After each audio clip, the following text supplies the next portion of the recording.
Vamos a continuar con nuestro seminario de antisemitismo, hoy ya con la segunda jornada y tristemente la última. Y tenemos hoy pues una mesa de lujo y un elenco de profesionales que nos van a enriquecer con sus ponencias y con sus debates.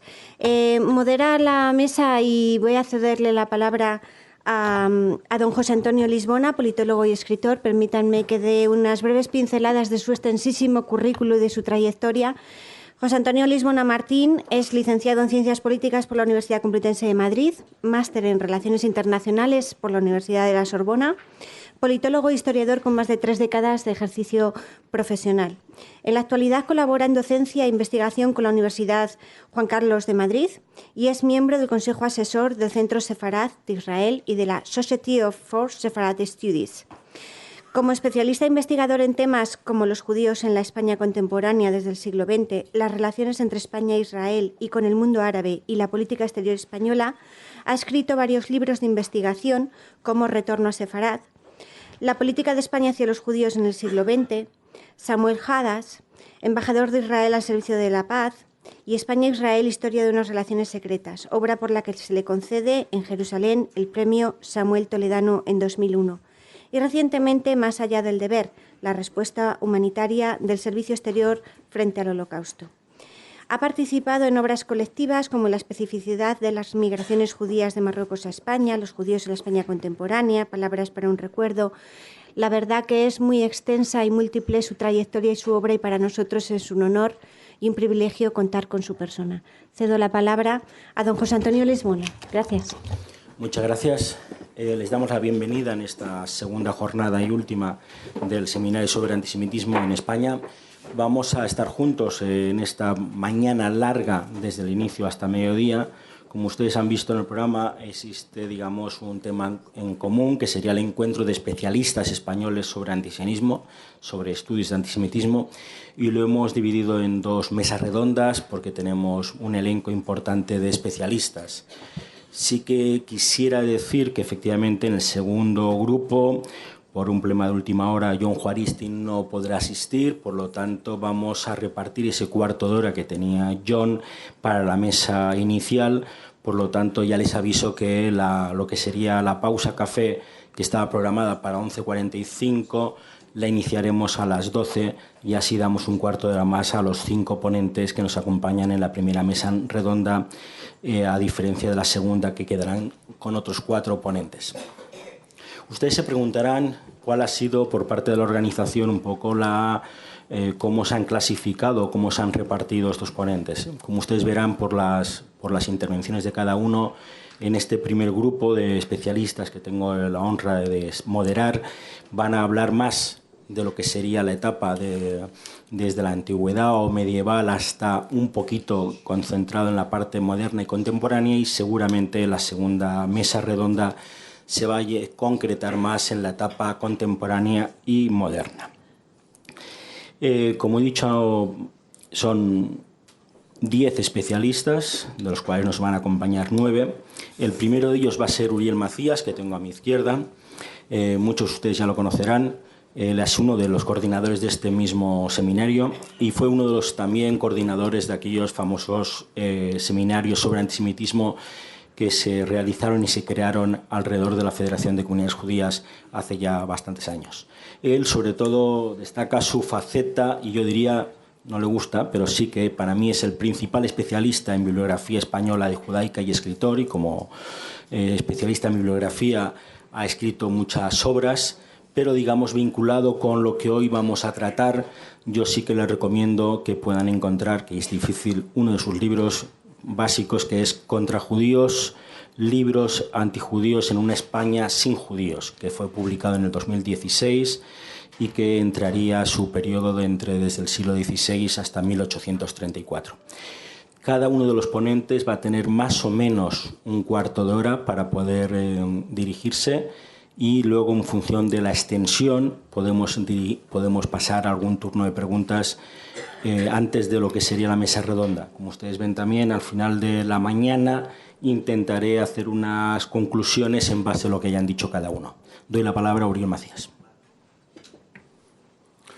Muchas gracias, José Antonio, por tu presentación. Y el tema o el título que le podría dar a mi intervención es la pervivencia del viejo antijudaísmo religioso y popular en la España de hoy. Algunos de los temas o de los puntos que voy a tratar ya han sido enunciados ayer o comentados o formaban parte de las conferencias o intervenciones que hubo ayer, porque al final, cuando uno intenta analizar el antisemitismo en España, los puntos pues, son los que son, las cosas del lenguaje, las tradiciones populares, más todo lo que se ha ido superponiendo en los últimos tiempos. Yo quiero hacer un esbozo muy rápido de todo aquello que, viniendo de etapas antiguas, Edad Media, Edad Moderna, sigue vivo de alguna manera a día de hoy. Porque quizá el caso más conocido, del que hablaremos muy poquito, es el del Santo Niño de la Guardia, acusación de crimen ritual, que en España siempre se ha llamado acusación de crimen ritual o calumnia de crimen ritual. Quienes traducen literalmente de las fórmulas anglosajonas lo llaman libelo de sangre, pero en España siempre ha estado acuñado la de crimen ritual. Esto, yo creo que la mayoría de los que se interesan por el tema del antisemitismo en España, este caso concreto, lo conocen, pero hay otros muchos. Quizá ninguno tan destacado, tan señalado, con tanta repercusión, pero hay otros muchos. Otros tienen que ver con el lenguaje. Siempre hablamos de judiada, habría otros más. Hay expresiones. Y luego están aquellas fiestas de tradición cristiana o popular que, no estando dirigidas directamente contra judíos, se han superpuesto mensajes, ceremonias o celebraciones paralelas con marcado carácter antijudío.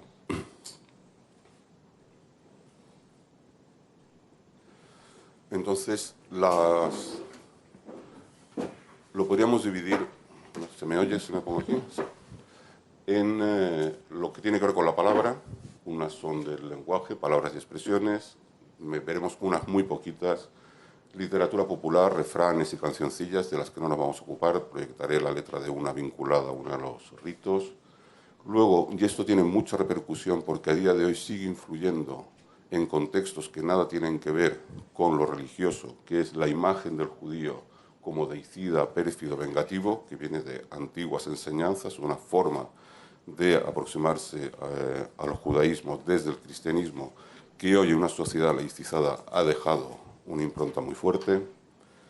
Lo que decía, fiestas y tradiciones populares que sin estar basadas directamente en calumnias antijudías, tienen elementos antijudíos, y luego todas aquellas celebraciones en que lo que se celebra es algo ligado a una calumnia antijudía.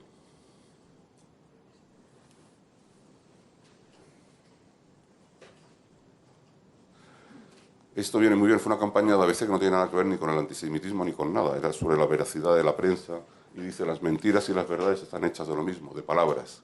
Creo que nos viene muy bien para todo aquello que tiene que ver con el uso indebido de expresiones.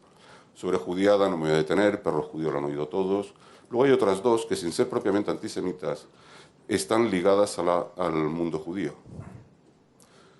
Estar en sus 13, que es una expresión que lo que es para mostrar a alguien que no se mueve de su posición, ser un cabezota, a veces se usa bien, pero generalmente es para señalar que alguien no se mueve de sus posiciones, de inflexibilidad. Esto tiene que ver, hace alusión evidentemente a los 3 artículos de fe, que es cómo se establece el credo judío. Y eso en la España medieval se sabía, que los judíos tenían 13 puntos de credo. Es decir, en la España de hoy posiblemente ni los judíos lo sepan con claridad, y algunos pueden pensar por qué. Pues sí, es por eso. Lo de los 13 tiene que ver con eso. Tirar de la manta. Tirar de la manta es una expresión que no tiene ya ninguna connotación judía, pero su origen es tirar de la manta y esto lo sabrá bien Miquel Segura, en muchas iglesias de España, en algunos casos hasta tiempos relativamente recientes, estaban colgados los sanbenitos de quienes habían salido en autos de fe. Y en algunas iglesias, por distintas razones, por distintas decisiones inquisitoriales, se tapaba con una manta para no estigmatizar a las familias indefinidamente. Entonces, la amenaza de tirar de la manta es: si tiro de la manta, tu nombre, el nombre de tus antepasados que fueron procesados por la Inquisición o sanbenitados por la Inquisición, van a quedar al descubierto. Una que parece inocente, problema judío. Hay incluso historiadores, algunos amigos muy cercanos y que además no tienen ninguna duda sobre cuál es su posición hacia el mundo judío, que siguen utilizando la expresión del problema judío. Normalmente para hablar del problema antijudío, pongamos las cosas en orden. O hablamos de la cuestión judía o hablamos del problema antijudío. Lo que no se puede decir es los reyes católicos y el problema judío, Franco y el problema judío. No, mire usted, o es el problema antijudío de Franco o es Franco sobre la cuestión judía. Más conocidos, escupir es cosa de judíos. Y ayer, por ejemplo, en alguna de las presentaciones se decía, alguien dijo, o más de uno dijo, va a intervenir no sé quién de la Federación de Comunidades Judías en España. Parece inocente, pero ¿qué está funcionando ahí? Federación de Comunidades Judías de España. El de y el en son muy diferentes en castellano. Porque presuponemos que los judíos extranjeros y es en y no de. Bien. Y una de la que tuve noticia hace muy poco y que nadie más la ha visto, nadie más la ha escuchado, me lo comentó María Rodríguez el otro día, es hacer la ronda del judío. Es una expresión que no sé si alguno de vosotros la ha oído alguna vez. Pues nadie la ha oído, pero por lo visto alguien la usa. Que se refiere, es una cosa muy entretenida, además me parece una de las expresiones más refinadas casi. Cuando en una mesa, comparte la mesa varias personas, pues lo típico es que cada uno pone su dinero, queda un dinero, pues la ronda de judíos es ese que, cuando ya se está levantando todo el mundo de la mesa, verifica a ver si alguien se ha dejado restos de dinero para llevárselos.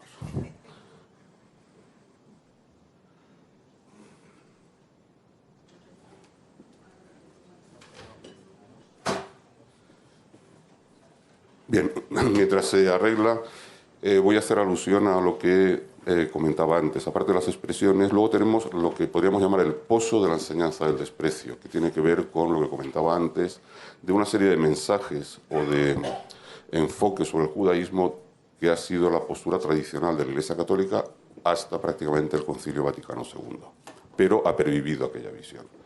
Y son tres ideas. Una es la acusación de deicidio. Los judíos han matado a Dios, han matado a Cristo. La perfidia. La palabra perfidia, en general en España, la palabra que va detrás es judíos. Y ha pasado un término despectivo, perfidia como maldad, cuando originariamente perfidia etimológicamente lo que significa es alguien que permanece en su fe sin moverse. Y la que creo que tiene más recorrido en el mundo contemporáneo español es lo que va ligado a la idea del Dios vengativo del Antiguo Testamento, el Dios de la venganza. Es la visión que ha transmitido también el mundo católico frente al Dios de la bondad, que es el Dios cristiano. Está el Dios vengativo y terrible del Antiguo Testamento, y de ahí también va unido a una mala interpretación de la ley del talión. Y esto ha tenido repercusión muchas veces. Cuando se habla hoy del conflicto árabe-israelí, por ejemplo, no se ponen los títulos, ni tan siquiera se enfocan las informaciones en los términos en que otras respuestas militares, cuando las hacen otros países, se enfocan. Generalmente la palabra venganza o el ojo por ojo o ley del talión están metidos, cosa que no se hace cuando se habla de respuestas militares en otros conflictos. Bien, este es una fiesta en Villanueva de la Vera, un pueblo de Cáceres, que es la fiesta del Peropalo, que se sigue celebrando. Ese monigote es un judío al que, por supuesto, se apalea, se pasea en un burro y se le acaba quemando. Esto es en carnaval.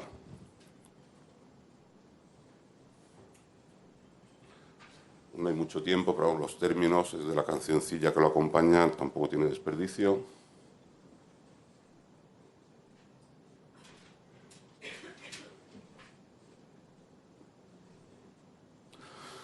Ayer ya se mencionó, creo que fue Martina quien habló de ello, Martina Valls, es todas las localidades, fundamentalmente en el área de León y Salamanca, en la cual existe la costumbre de ir a matar judíos, que es tomar una limonada. Hay muchas teorías sobre cómo surge que una limonada con un poco de alcohol se convierta en ir a beberlo, se convierta en ir a matar judíos. Seguramente tiene que ver, como esto se hace en Semana Santa, tiene que ver con la antigua tradición, si no de ir a matar judíos, que nos hacía todas las Semanas Santas en las juderías españolas. Al menos las juderías se cerraban y de forma más o menos amenazante parte de la población cristiana, encabezada cada vez por quien le tocara, iban por lo menos a aporrear la puerta de la judería.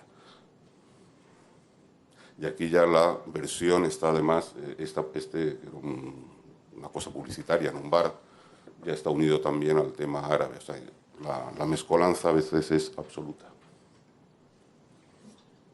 Ponferrada es una foto reciente también. Hay que matar judíos. Eso lo que quiere decir es que hay que ir a tomar allí las limonadas. Luego, otra forma de matar judíos o de espantar judíos son las carracas, que se utilizaban en los oficios de Semana Santa.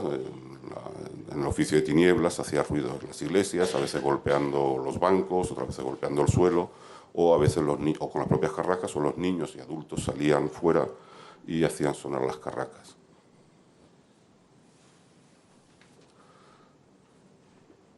En otras localidades, y en Cataluña es bastante frecuente, o era bastante frecuente, parece que ya no hay, ir a matar judíos era ir a encender en Semana Santa también fogatas al bosque.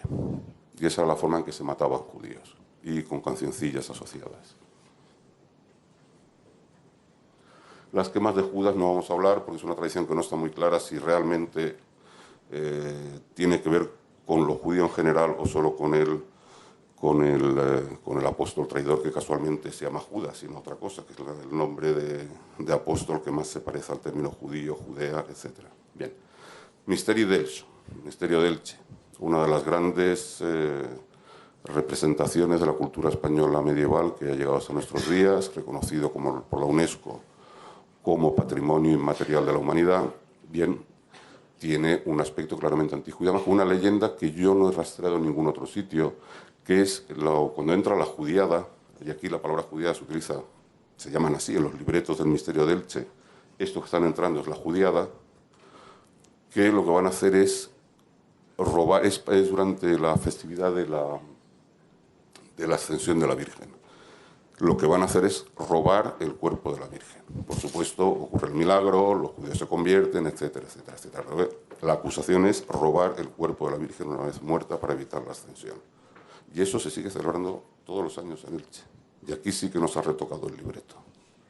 Sencillamente, la pervivencia es profunda y en cosas importantes. No estamos hablando de celebraciones marginales. Aquí van cientos de miles de personas.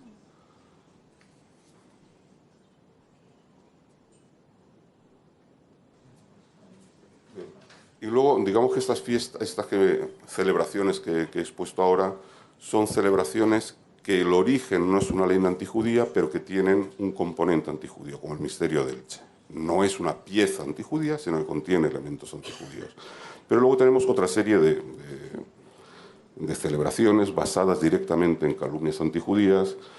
En Segovia no me voy a detener, porque es una que descubrí hace poco y yo creo que tiene poco recorrido en la actualidad, que es la Marisaltos o Virgen de las Fuencislas. Si hay segovianos por aquí les sonará, tiene un santuario y está basada en una leyenda de una judía que en la Edad Media, en el siglo XIII, iba a ser condenada a muerte por la comunidad judía, lo cual no era un caso demasiado frecuente, posible, pero poco frecuente, y le van a despeñar, lo cual es aún más raro.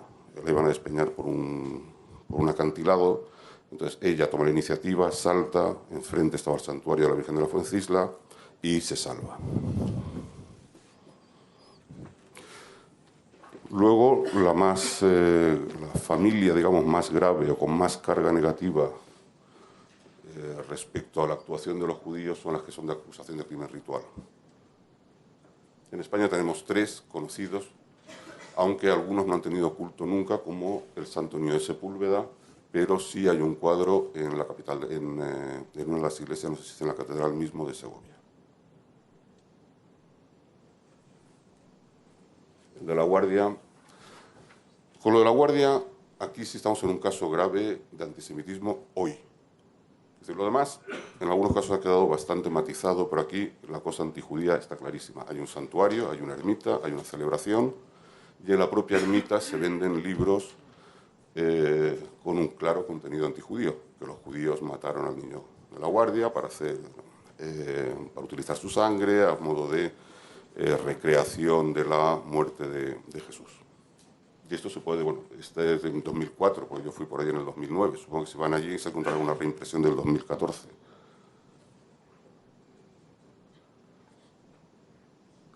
Una placa conmemorativa reciente de azulejos puesta muy recientemente. O sea, no estamos hablando de que se están manteniendo solo imágenes antiguas, sino que hoy sigue habiendo...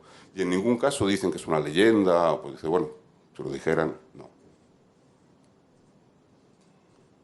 Hasta aquí mal, porque es una tradición religiosa que mantiene la Iglesia. Este es un libro de cuentos con ilustraciones truculentas que también se puede comprar en la ermita. Y aquí es donde entramos en cómo trasciende el tema de lo religioso a lo civil y de lo civil a lo real en el sentido de casa real. Bien, como pasa en muchas localidades españolas, en las fiestas del pueblo se publica un folleto con el programa de las festividades y incluye artículos diversos y mucha publicidad de todas las empresas locales. Es lo típico, lo hacen muchísimas localidades españolas. Y también, lo que sorprende, no es lo único tampoco, es que un ayuntamiento, supuestamente laico y civil o confesional, hace suya una festividad o una conmemoración religiosa. Y además quieren recabar los apoyos o los patronazgos o las presidencias de honor de altas dignidades del Estado, de la autonomía y del ayuntamiento. Las últimas ediciones del programa de las fiestas del Santo Niño de la Guardia, la más grave acusación de crimen ritual surgida en la España medieval y que se mantiene a día de hoy, está nada más y nada menos que en el Comité de Honor o las felicitaciones de la pareja real, del rey y de la reina. En años anteriores estaba la reina Sofía, Mariano Rajoy. En fin, yo creo que con los equipos de asesores que tienen los altos cargos, alguien debería decirle que perpetuar desde la representación civil de los españoles ese tipo de cosas no debería hacerse.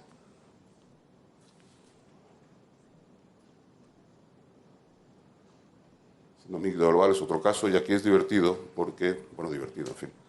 En una de las iglesias de Sevilla, que también hay un San Dominic de Orval, otro caso de acusación de crimen ritual. Además, este es curioso porque mientras que el del niño de la Guardia hay una acusación, no había niño desaparecido. El niño de la Guardia, la cosa divertida es que no había desaparecido ningún niño, pero resulta que los judíos a un niño que no había desaparecido le matan, le secuestran y le sacrifican.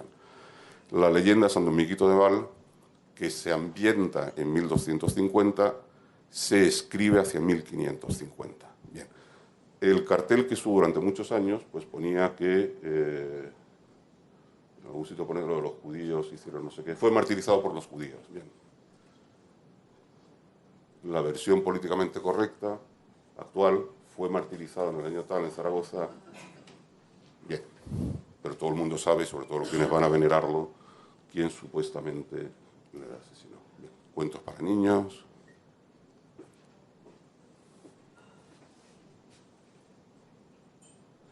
¿Y por qué esto es inquietante? También.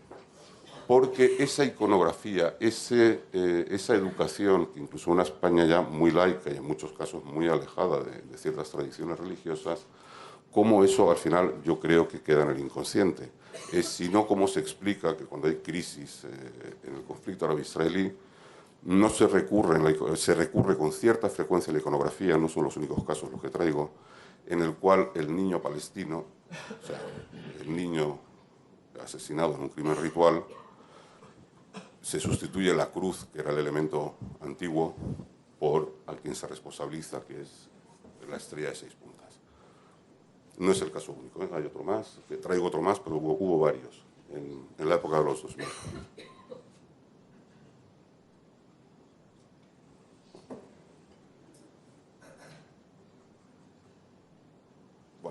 que ha venido para quedarse. Bueno, supongo que ya estaré mal de tiempo. No lo he mirado. Ah, me quedan 7 minutos, bien. Entonces, hay otra serie de celebraciones o de cultos que no están ligados a la calumnia de crimen ritual, sino a otro tipo de profanaciones, digamos, que no implican la muerte, sino la profanación de figuras o elementos del culto católico. Si está el técnico y me lo puede resucitar. Bien. Una de los, bueno, en las catedrales e iglesias españolas pues hay distintas cosas. Por ejemplo, en la Catedral de Zaragoza, aparte de toda la representación del Niño de la Guardia, también tenemos el asesinato del inquisidor Arbués, que hay toda una leyenda más o menos desarrollada en que fue asesinado por conversos. Que fue asesinado, es cierto, que había muchas fuerzas en Aragón que no querían un inquisidor porque era el modelo castellano y no querían un inquisidor aragonés, pero aquí sí parece cierto, aquí sí puede haber una base en que pudieron estar implicados en ese asesinato conversos que no querían un inquisidor general en Aragón. En el tema de las profanaciones hay una vieja leyenda, una vieja historia de la Iglesia Católica, es que cuando Jesús bajan a Jesús de la cruz para enterrarle, está allí un artista, Nicomedes, que le pide permiso a la Virgen, a la Madre de Jesús, para hacer un retrato, para hacer una imagen. La historia no cuenta si fue un cuadro o fue una escultura. El caso es que hay una larga tradición, se llama la Passio Imaginis, la imagen de la Pasión, que durante los primeros años lo van conservando los apóstoles, después se pierde en el tiempo y reaparece siglos después en Beirut.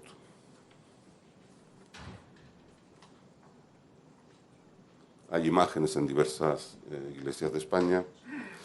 Y aquí la parte de la leyenda antijudía en que está. Cuando aparece en Beirut, ¿por qué se redescubre en Beirut siglos después? Es porque lo tenía un judío escondido en su casa. La imagen esta, la talla, en este caso es una talla, la que va unida a la leyenda, que la azotaba. La diversión de este judío era azotar esta imagen. Y un día la imagen sangra, llora y grita, descubren al judío los vecinos y los cristianos lo obligan. Le condenan a muerte, pero se lo perdonan, se bautiza y también hay toda una narrativa en que todos los judíos de Beirut en ese momento se convierten. Bien, esta imagen es salvada, pero luego, y aquí hay problemas cronológicos entre la historia y la leyenda, cuando caen los cruzados en Beirut, esta imagen, para salvarla a los cristianos ante la llegada de los musulmanes, la arrojan al mar. Y esa imagen llega a distintos lugares de Europa. Sobre esta leyenda, en Italia hay varias imágenes de los que se suelen llamar Cristo San Salvador. Cristo San Salvador. En Italia hay varias y en España yo tengo localizadas por lo menos 2 casos de estos, en que llegan por mar, la imagen llega por mar.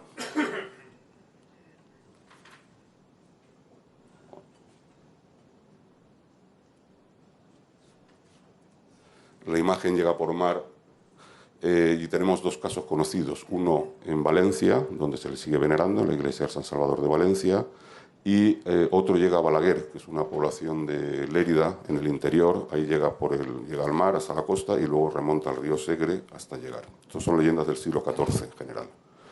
Y durante los primeros siglos de la veneración de la imagen, toda la narración del episodio que decía antes de la profanación por un judío de la figura, de esa talla, estaba tanto en la liturgia como lo que se contaba de la historia. Ya en las nuevas versiones, generalmente esa parte de la historia de la imagen ya no está en lo que publican. En la de Balaguer sí, por ejemplo, en la web oficial de la iglesia del Santo Cristo de Balaguer sigue figurando la leyenda, pero en otros casos ya no.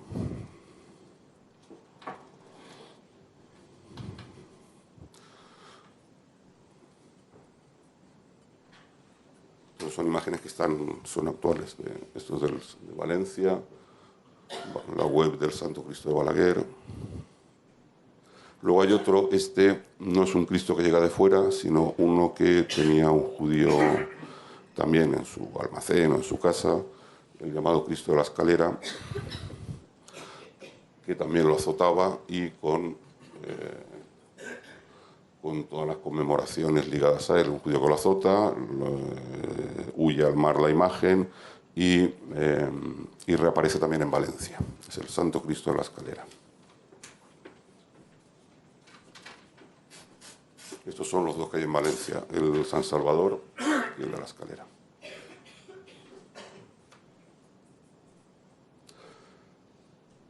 Luego estamos en lo mismo, una situación complicada porque trasciende de la tradición religiosa a la parte civil, que es la leyenda o la calumnia de la profanación de una hostia consagrada por parte de unos judíos en Segovia en 1410. También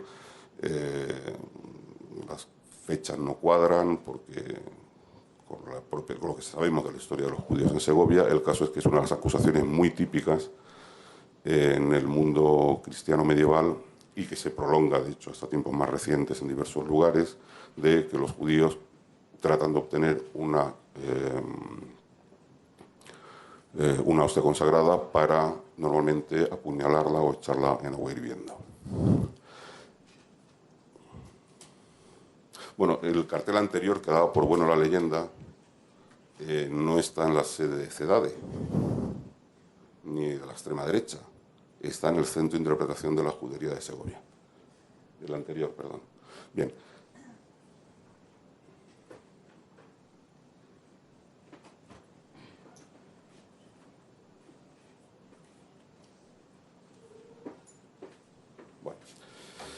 Entonces, de esta profanación, acusación de profanación, de esta calumnia, hay un cuadro antiguo que hoy está colgado, desde hace muchos años está colgado, en la llamada Iglesia del Corpus Christi, antigua sinagoga mayor de Segovia.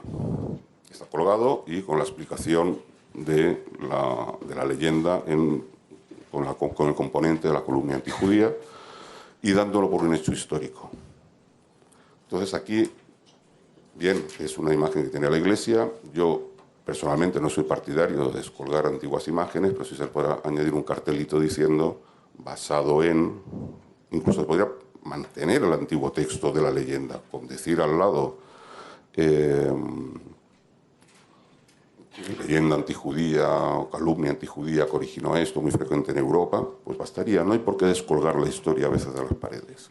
Pero lo que no puede ser, y más en una ciudad que es miembro de la red de juderías y que está haciendo un esfuerzo por atraer el turismo interesado en los judíos. Y nos encontramos con esto. Es bastante complicado. Simultáneamente se sigue conmemorando esta calumnia. Y tenemos la 14ª en Segovia. Quiere decir que hay 14 iglesias de Segovia que van rotando año tras año. En cuál de esas 14 iglesias se celebra, se conmemora o se rememora esta profanación o esta presunta profanación. El cuadro, la imagen es muy mala, es bastante truculento y es un cuadro muy grande. Bueno, hay más, no me puedo extender, el moderador me dice que tengo que terminar ya. Esto tiene una parte, esta exposición tiene una parte que es historia del pasado, de las viejas leyendas antijudías. Pero como habrán visto, algunas cosas se siguen celebrando igual que antaño, otras han suavizado o han perdido parte de la narrativa antijudía que tuvieron en origen, pero ahí están. Y otras yo creo que han influido de forma determinante. No solo estas fiestas, sino determinados mensajes lanzados durante siglos respecto al judaísmo desde el cristianismo, superadas por el Vaticano II, pero que esta generación o dos generaciones que llevamos desde entonces no han bastado para limpiar esa imagen del Dios vengativo o de los judíos como aficionados a arrancar ojos o a matar por matar, en fin. Todo eso ha quedado allí. La iconografía con niños palestinos colgados o sacrificados en una estrella de 6 puntas, creo que es difícil de explicar si en el inconsciente colectivo no estuvieran los cultos o ritos relacionados con el Niño de la Guardia, por ejemplo, en España. Yo creo que eso debería llevar a la reflexión a mucha gente. En particular, yo creo que en la conferencia episcopal sí no deberían... de hecho, son cultos teóricamente suprimidos. Teóricamente están suprimidos todos estos cultos de veneración al Niño de la Guardia. Pero se sigue haciendo, con el amparo. Y además ha trascendido al poder civil. Alguien debería asesorar que estas cosas hieren sensibilidades, son formas de antijudaísmo que han permanecido a lo largo de los siglos, pero que en algún momento habrá que ponerles fin. Y bueno, pues esto es todo.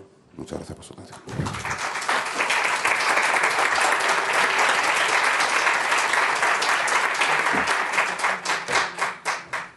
Gracias, Uri. Y perdona con los problemas informáticos. Nuestro siguiente orador, nuestro siguiente ponente sería Miquel Segura, el Echueta, que en 1909, como él llama, se produce su retorno formal al judaísmo, con el nombre de Mija Bar Haim.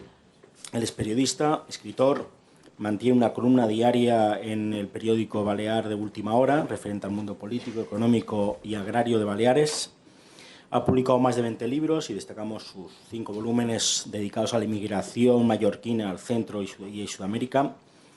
Pero su gran tema de rastreo e investigación siempre ha sido y es el pasado y el presente de los descendientes judíos mallorquines, los llamados chuetas. Tiene distintos premios, tanto por literatura como por su actividad pública. Y como ya he dicho anteriormente, él en el año 2009 en Nueva York formalizó su retorno como chueta al mundo judío. Y creo que sobre eso nos va a hablar, sobre el mundo chueta y sobre ese periodo que ahora estamos con el antisemitismo y el antijudaísmo en la zona de Baleares. Miquel. Muy bien, muchas gracias. Yo quería explicar un poco antes, por si alguien no lo sabía, qué es un chueta, porque sobre este tema hay un gran desconocimiento, incluso en el rabinato de Jerusalén, ¿no? O sea que no tengan ningún resquemor por si no lo conocen. Sí, lo haré muy breve para no gastar el tiempo en esto porque no es el tema, pero bueno, los chuetas somos los descendientes de los últimos judíos conversos de Mallorca. En Mallorca hubo judíos, como en toda España, desde, bueno, la primera, digamos, documento que se posee es del siglo IV, que había ahí una comunidad judía y otra en Menorca. Sabemos que cuando Jaime I Conquistador llegó encontró una comunidad judía a la que favoreció y en el periodo medieval había una cierta convivencia hasta que en 1391 hubo el primer asalto a la judería y en 1455 una conversión forzosa. A partir de ahí se produce un caso que es único en el mundo, que unos se fueron y los demás se tuvieron que convertir, pero entre los conversos hubo judaizantes y no judaizantes. Este fenómeno se prolongó hasta finales del XVII, cuando los últimos, digamos, los más tenaces contra la asimilación, los más tenaces a ser, digamos, católicos, aunque lo eran formalmente, fueron denunciados y fueron el 5 de mayo de 1691 fueron asesinados 37 chuetas en lo que hoy es la Plaza Comida, que fue el centro de la marcha turística de Mallorca. Entonces ahí se produce un fenómeno muy curioso, hay que explicarlo porque si no luego no se entiende. Hay mucha gente en Mallorca que son descendientes de judíos, que se llaman Maimó, Abraham, Vidal, Oliver, pero que no son chuetas, porque los chuetas son los que llevamos los 15 apellidos de las 15 últimas familias que persistieron y que, como muy bien ha dicho, que lo ha explicado, no tiraron de la manta. Allí nuestros nombres quedaron colgados en los sanbenitos, allí se llaman gremelletes, y no fueron retirados hasta la Primera República. Entonces, la gente del pueblo, digamos, mediatizada por el clero y por la iglesia y por el estamento noble, dijeron, estos son los judíos, de manera que la memoria de los descendientes de judíos, de conversos, quedó cifrada en los 15 últimos apellidos. Por lo tanto, los demás serían unos asimilados, perdieron el conocimiento de este hecho, y en cambio nosotros era, bueno, hasta bien entrado el siglo XX, era un problema muy grande en Mallorca llevar uno de estos 15 apellidos. Entonces, si queréis luego por no alargarme ahora, en las preguntas puedo contar anécdotas, casos concretos.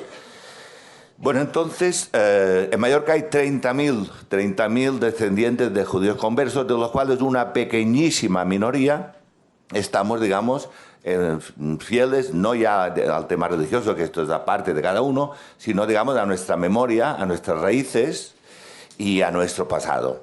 La mayoría de los 30.000, más de un 90%, lo saben, pero les es indiferente. Otros lo aceptan, pero no lo valoran. Y otros lo aceptan desde un punto de vista cultural, sin compromisos públicos. Y finalmente hay este pequeño grupo que lo aceptamos, digamos, hasta donde haga falta. Unos hacemos Harbará, otros hemos regresado al judaísmo, otros colaboran en temas culturales sin haber hecho el retorno. Bueno, entonces, ¿qué pasa? Todo esto marca un punto de diferencia respecto al antisemitismo, porque allí, según la máxima autoridad que tenemos en Mallorca de este tema, que es el doctor Leonard Muntaner, que es dueño también de una editorial y ha editado, bueno, habrá editado 200 o 300 libros sobre el tema Xueta, es un gran experto. Y él hizo la tesis doctoral sobre el tema Xueta. Y en la tesis doctoral, él, estamos hablando de los años 80, quizá un poco antes, ya mantenía que en Mallorca nunca había habido antisemitismo, sino antixuetismo. El antixuetismo podría ser una forma local, digamos, isleña, muy cerrada, de antisemitismo, pero no tiene las mismas raíces. El antixuetismo sería una forma evolucionada del antijudaísmo medieval. Porque el antisemitismo, como todos sabemos, se produce en Centro Europa a finales del 18 y 19, y el antixuetismo data en Mallorca de los disturbios que empezaron y siguieron hasta entonces. Bueno, como a mí me dijeron, el tema tiene que ser sobre la actualidad, sobre lo que pasa actualmente. Actualmente hay una situación, como he dicho, peculiar, porque sigue siendo determinante el hecho de llevar uno de estos apellidos. ¿Cuáles son estos residuos? ¿Y cómo influyen estos residuos en la vida común y cotidiana? Por ejemplo, pues, hay una muy escasa presencia de xuetas en la vida pública. Hay muy pocos políticos. Estamos los escritores o los artistas, que estamos un poco, digamos, los que salimos de los periódicos, los que estamos un poco en el machito en medio. Pues el temor o, digamos, la prevención no es que digan que este libro tuyo ha sido mediocre o que no está nada bien o que no le ha gustado. Dicen es que es el libro de un xueta. Eso todavía, críticos literarios, yo no traigo PDF de eso, ¿cómo se llama? PowerPoint. Pero bueno, hay muchos, digamos, casos. Hay otros más, porque hay otras razones. Por ejemplo, en Mallorca tenemos una comunidad judía que no es mallorquina, que nació en los años 70 y la fundaron judíos ingleses, alemanes y norteamericanos que eran residentes en Mallorca y empezaron en un hotel y luego construyeron una sinagoga. Y los xuetas fuimos ajenos por completo a esta sinagoga hasta principios del siglo XXI, más o menos, cuando algunos, tímidamente, con el temor de quien pisa una casa ajena y desconocida, empezamos a acercarnos. Hoy hay unos 4, 5, 6, 7 xuetas que formamos parte como miembros de pleno derecho de la comunidad, que somos correligionarios, para decirlo de alguna manera. Pero, por ejemplo, la misma comunidad judía, que nunca ha tenido ningún problema allí, por el efecto que hay en Mallorca contra, digamos, el antixuetismo latente, pues quiere tener un perfil bajo. Nuestro presidente, una persona muy activa, muy combativa, se llama Abraham Barcelón, es el primero que cuando acaba el Kabbalah Shabbat nos dice, por favor, quitarse la kipá, que no queremos problemas. O sea, en Mallorca, la sinagoga está en una zona turística, el paseo marítimo. Pues allí pasa una señora nubia con un tocado de 3 pisos y nadie la mira, pero salimos nosotros de la sinagoga, a lo mejor sin querer no nos acordamos de quitarnos la kipá y te puedes decir, judíos fuera de Palestina o Chueta. Esto todavía hoy es perfectamente posible. No es frecuente como era antes, que no podían ni salir a la calle. Mi padre era un honrado comerciante que de día despachaba a la gente del pueblo y le atendían y le llamaban vos, un tratamiento. Pero por la noche, cuando iba a ver a su suegra que estaba enferma, le aparecían embozados detrás de las esquinas y le insultaban. Y él se hacía acompañar por una especie de guardaespaldas. Estamos hablando de los años 60 del siglo pasado, ¿eh? Bueno, entonces, ¿cómo está hoy el tema de los chuetas?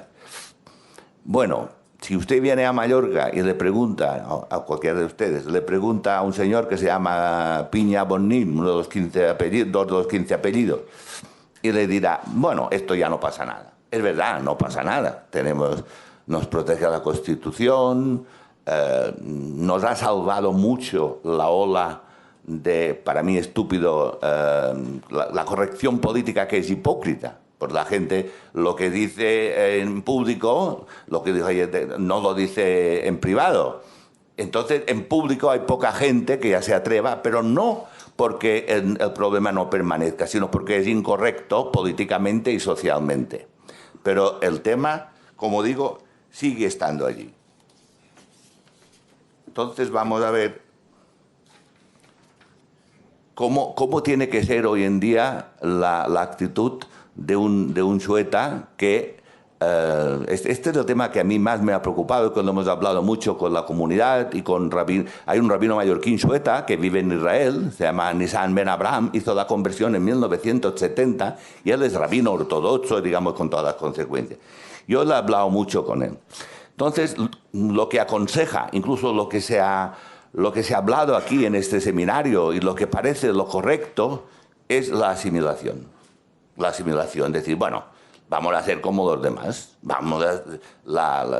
Tenemos una sociedad plural, abierta, multicultural. En Mallorca conviven ciudadanos de 130 y pico de nacionalidades. Vamos a normalizarnos. Bueno, pues hasta cierto punto. Porque la asimilación eres tú que te asimilas.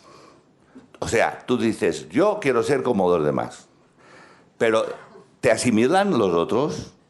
Los otros todavía no nos han asimilado. A mí me llama, por ejemplo, para hacer para ir a un acto cultural y tal, y me dicen, señor Picó, que es otro apellido de los 15. No, señor Segura. Ah, bueno, es lo mismo, es que le llamaba para eso de los judíos. Esto es una cosa normal y corriente. Entonces, mi postura, que es bastante radical y bastante, como diría yo, rebelde. Yo soy un rebelde, porque si no lo hubiera sido no hubiera hecho el retorno, porque no me abrieron la puerta, la derribé. Esto, si queréis, lo contaré luego en otro punto. Pero bueno, entonces, si la comunidad, no hablo de los que se quieren asimilar. Los que se quieren asimilar se asimilan y allá ellos, si después no les sale bien. Pero los que estamos, digamos, que hemos entregado nuestra vida a esta causa, los que hemos luchado para que se publicaran libros, para que se hicieran conferencias, para que se dieran a conocer hechos, como ha dicho Uriel, que eran errores, que eran calumnias, que eran casos flagrantes y que nosotros, a base de conferencias, a base de comunicación en general, pues hemos procurado desfacer en tuertos y explicar la historia. Entonces, ahora vamos de repente a olvidar la historia. Entonces, ¿qué somos? Si los chuetas mallorquines nos asimilamos con los demás en una Mallorca pluricultural, en una Mallorca donde hay una gran presencia magrebí y una gran presencia sudamericana, en una Mallorca donde el mallorquín ya es una minoría, ¿vamos a ser una minoría dentro de una minoría? Pues yo creo que sí. Yo creo que sí, porque nuestra historia nos condiciona absolutamente nuestra identidad. Yo lo que creo que es un disparate, aún a riesgo de sufrir, digamos, vejaciones o insultos o problemas, el menor problema, aún a riesgo, yo soy un defensor de la identidad, porque si yo entrego mi identidad judía a cambio de paz, a cambio de tranquilidad, creo que estoy traicionando mi identidad y además la estoy enterrando bajo siete capas. Hay una cultura sueta, hay una joyería sueta, mi padre era joyero, nosotros tuvimos joyería hasta hace muy poco, todavía la lleva mi hija. Hay una joyería mallorquina propia que es chueta. Hay una cocina mallorquina propia que es chueta. Hay un arte, en todas las iglesias buenas de Mallorca hay custodias elaboradas por orfebres judíos. Entonces, esta presencia, yo soy partidario, y sé que en esto soy una absoluta minoría, de sacarla del contexto cultural, sin eliminar el contexto cultural, pero sacarla del contexto cultural y llevarla a la vida de cada día. Yo le digo a nuestro presidente Abraham, nosotros somos judíos mallorquines. Tú eres de Ceuta, pero estamos aquí juntos. Somos judíos mallorquines. Si no quieres llevarla aquí, no la lleves, pero no que por prevención tengas que quitártela. Entonces, este tema, pues somos muy pocos en Mallorca los que lo defendemos. Y hagamos lo que hagamos, la prevención seguirá, la prevención existe. No es como, por ejemplo, cuando nos casamos mi esposa y yo, que está aquí presente, hace 50 años, precisamente la semana que viene se cumplen 50 años, que el día antes de la boda unos vecinos fueron a verla para decirle, no te cases con un sueta porque tiene rabo. Ya lo verás en la noche de boda, tienen rabo. 1968. El año del Mayo francés. Y unas vecinas fueron, y una parte de su familia en contra de ella, que no vino a la boda. Y bueno, esto gracias a Dios, claro, ¿qué ha pasado? Tenemos una Constitución que nos ampara a todos. Pero yo lo que quisiera plantear a modo de dejar aquí una inquietud, de dejar aquí un interrogante que nos planteamos en Mallorca cada día. Vamos a subsumirnos dentro de una sociedad que de por sí ya no tiene color, ya no tiene perfil, porque es una sociedad multicultural. ¿Vamos a subsumirnos dentro de ella y olvidar nuestros orígenes?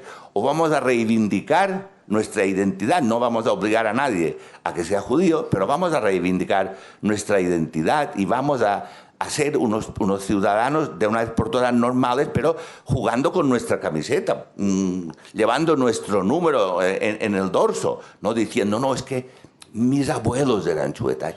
Esto ya lo he dejado. Yo creo que la asimilación es la muerte. Y en el caso de Mallorca, ahora se ha producido un fenómeno muy curioso.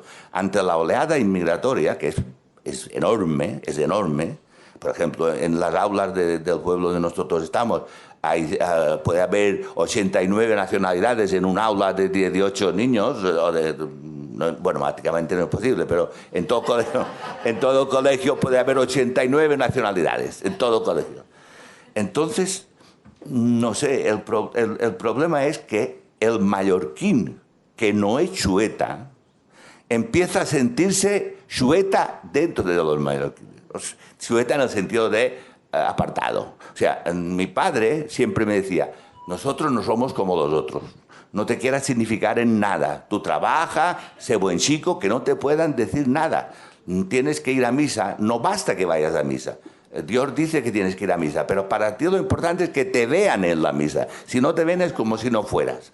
Bueno, entonces, como vivió mi padre y como viví yo en cierta etapa, ahora está empezando a vivir el mallorquín.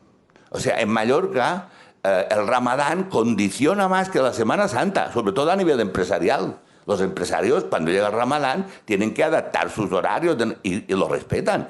Entonces, cuando el mallorquín propio ya es una minoría, subsumir la minoría sueta dentro de esta otra minoría y quedar sin perfil, indefinidos, como híbridos, yo me rebelo. Yo siempre he sido partidario de, no digamos fomentar, no, sino de salir a dar la cara. Alguien habló aquí ayer de dar la cara. Salir a dar la cara, pero con la identidad propia. hubo un chueta muy famoso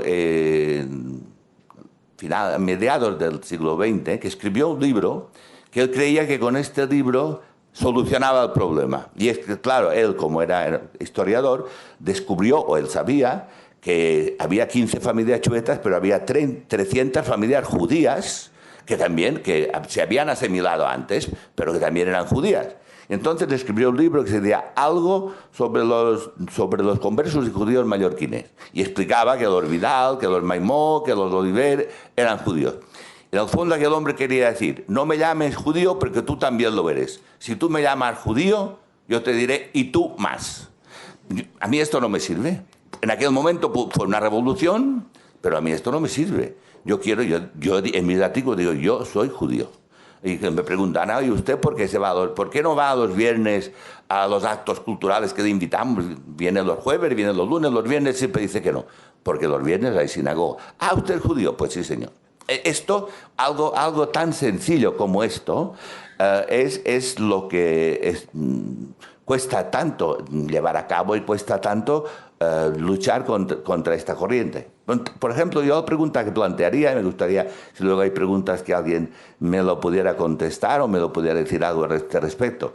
¿Vale la pena asumir el riesgo de ciertas dificultades, que tampoco serán muy grandes porque estamos amparados en la Unión Europea, a cambio de no perder la identidad? ¿O vamos a subsumir nuestra identidad para que los otros no nos puedan decir nada? Que de todas maneras nos lo van a decir. Que de todas maneras nos lo van a decir. Los 30.000 descendientes de judíos conversos que hay en Mallorca, chuetas, la mayoría opinan que hay que taparlo. Y si se inventara una máquina como aquel chiste del negro, que metían al negro por la máquina y salía blanco, se irían como locos a pasar por la máquina. Esto yo lo tengo por seguro, la mayoría.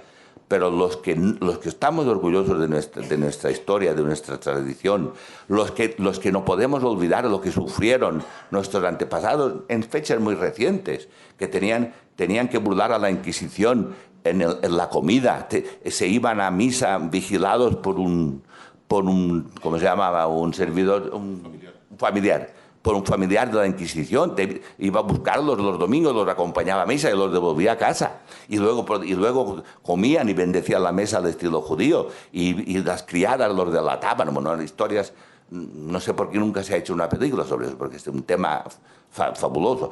Y con nuestro pequeño holocausto tenemos miles de muertos desde el siglo XIV hasta el siglo XVII, y familias rotas, toda clase de dramas. Yo esto no lo quiero olvidar. Bueno, me dicen que me quedan 3 minutos, pero no entran las preguntas, ¿no? Las preguntas. Bueno, entonces... Ya. Entonces, ¿cuál es nuestro objetivo? Yo he venido con una pregunta, no con una afirmación. Yo no he venido con un estudio, sino con un grito. No quiero ser un judío de perfil bajo. Me ha costado demasiado llegar a ser considerado un judío, que me pusieran un sello en un papel y me dijeran usted judío, y que en la sinagoga me reconocieran como minyan, y que cuando yo le digo a un señor es que mañana es Pesaj y yo no celebro la Pascua judía, el Pesaj es el martes anterior. Muy bien. Esto me ha costado demasiado como para ahora subsumirlo en el área de una cierta corrección, de una cierta prevención, de cuidado, no te compliques. Nosotros es que nos tocó todo, desde todo lo que venía de antes, luego el franquismo, el silencio, en casa no se podía hablar, cuidado, no somos como los demás. ¿Pero qué somos? Nosotros hemos crecido así, y ahora yo tengo 73 años, no sé lo que me queda, pero no quiero de ninguna manera, aunque sea dentro de un nivel bajo o menor, tener la menor prevención. No quiero tener. Por eso cuando nos vamos a Israel es como si me pusieran una mascarilla de oxígeno, entonces digo, ahora puedo respirar. Entonces el tema para mí grave es esto. ¿Cómo podríamos, unos judíos minoritarios, subsumidos dentro de una cultura a su vez minoritaria, mantener nuestro estatus, mantener nuestra identidad a una costa de los peligros que aquí todos hemos señalado. En mi pueblo había uno de estas matracas antijudías y hubo un alcalde con la mejor voluntad. La quitaron cuando llegó la democracia, luego llegó otro alcalde. Y hemos de recuperar las tradiciones y lo puso otra vez. Y yo era un hombre encantador, yo fui a verlo y le dije, pero usted sabe esto lo que significa. Y cuando se lo expliqué lo quitó.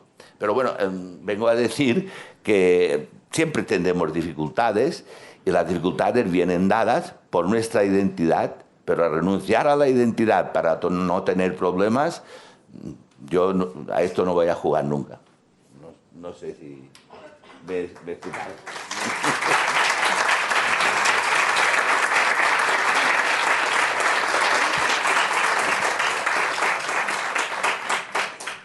Gracias, Miquel.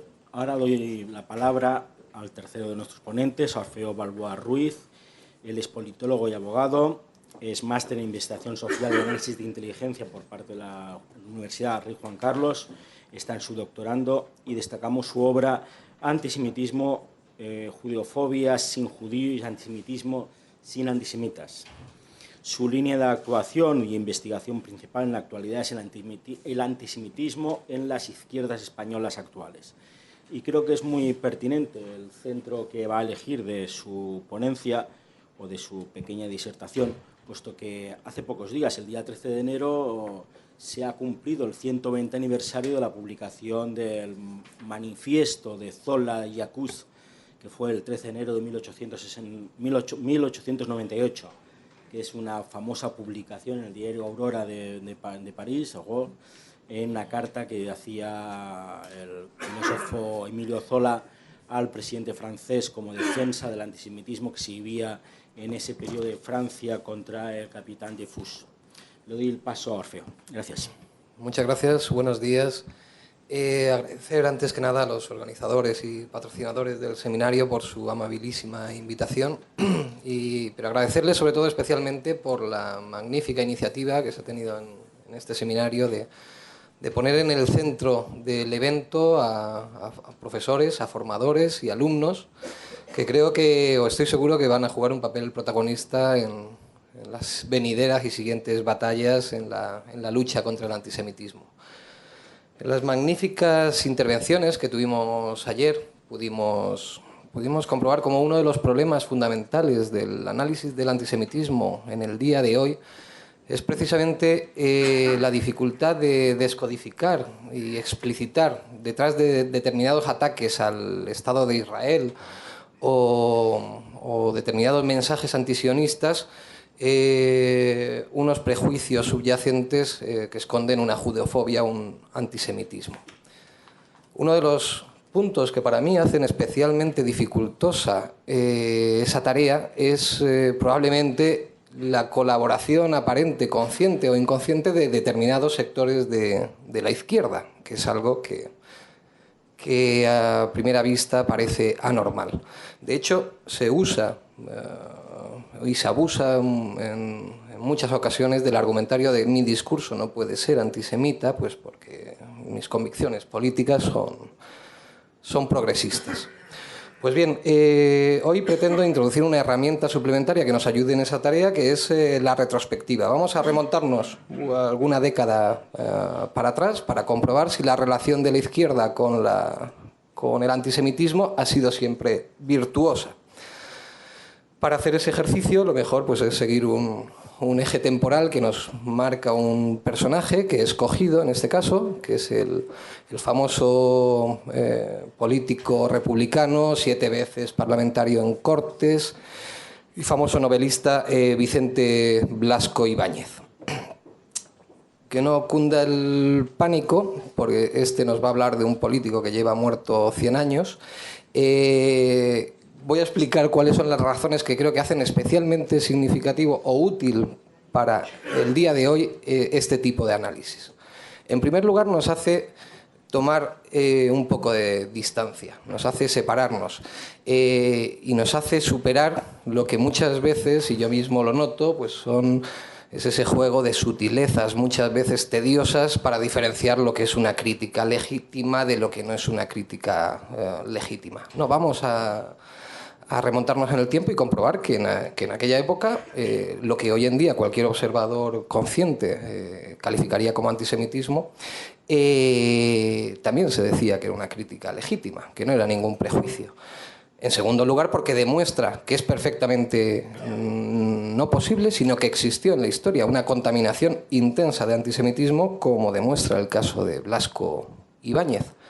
En tercer lugar, por el peso específico del personaje. No estamos hablando de un concejal, ¿no?, anónimo hasta el momento en que coge el Twitter y manda un desafortunado comentario. Estamos hablando de uno de los líderes más importantes del republicanismo de finales del XIX y principios del XX, que además contribuyó a transformar el republicanismo liberal en un movimiento de masas que terminaría con la victoria electoral en la Segunda República. Y en último término nos permite estudiar el impacto específico del affair Dreyfus, la carrera política de Blasco, que se desarrolló desde 1880 prácticamente, porque murió como animal político, hasta el momento de su muerte a finales de la década de los 20. En la bisectriz se encuentra el estallido del affair Dreyfus y comprobaremos cómo le afectó, porque le afectó y hizo una renuncia y un intento de revisión de sus planteamientos, pero comprobaremos también, y creo que es significativo, las dificultades que arrastrará durante toda su vida para superar esa judeofobia. Bueno, vamos entonces con ello. Cuando se habla de antisemitismo de izquierdas, y no quiero entrar, a lo largo de ayer ya se dijeron muchos y importantes nombres de ideólogos del progresismo, sencillamente diré que de forma muy intensa, a finales del siglo XIX, tanto en Francia, fundamentalmente los núcleos socialistas estaban muy impregnados, como en Alemania, ideólogos de la escuela hegeliana, desarrollaron un antisemitismo ilustrado, de tintes económicos, pero y con muchas impregnaciones anticlericales.